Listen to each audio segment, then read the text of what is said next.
എഴുത്തുകാരനും മനഃശാസ്ത്ര വിദഗ്ധനുമായ ജസ്യൂട്ട് വൈദികനാണ് father John Powell.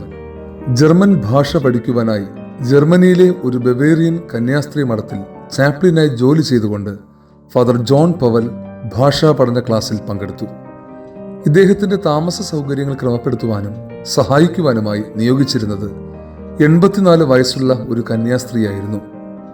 Father John Powell മുറിവിട്ട് പുറത്തിറങ്ങുമ്പോൾ വൃദ്ധയായ ഈ കന്യാസ്ത്രീ മുറിക്കുള്ളിൽ വന്ന് എല്ലാ വസ്തുക്കളും വൃത്തിയാക്കി വയ്ക്കുകയും തറ കഴുകി കണ്ണാടി പോലെ തിളങ്ങുന്നതാക്കി സൂക്ഷിക്കുകയും കിടക്ക ചുളിവൊന്നും കൂടാതെ ഭംഗിയാക്കുകയും മേശയും കസേരയും പൊടിയൊന്നും കൂടാതെ വെടിപ്പാക്കുകയും ചെയ്യും.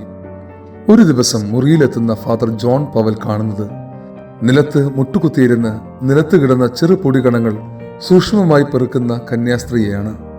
തമാശ രൂപേണ, സഹോദരി, അങ്ങ് വളരെയധികം ബുദ്ധിമുട്ടുന്നുണ്ടല്ലോ എന്ന് ഫാദർ ജോൺ പവൽ ചോദിക്കുമ്പോൾ സ്വർഗരാജ്യം അത്ര നിസ്സാരമായി കണക്കാക്കുന്നതല്ല എന്നാണ് വൃദ്ധയായ കന്യാസ്ത്രീ നൽകുന്ന ഉത്തരം.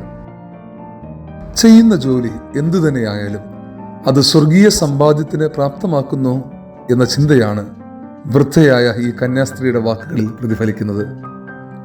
ഈ ലോകത്തിൽ നമുക്ക് ചെയ്യുവാനുള്ള കർമ്മങ്ങൾ അനവധിയാണ്. നമ്മുടെ കർമ്മങ്ങളെല്ലാം നമ്മുടെ ദൗത്യങ്ങളാണ് എന്നോർക്കുകയും വിശ്വസ്തരായി നമ്മുടെ ചുമതലകൾ നിർവഹിക്കുകയും വേണം. ദൈവം നിന്നോട് കൂടെയുണ്ട്.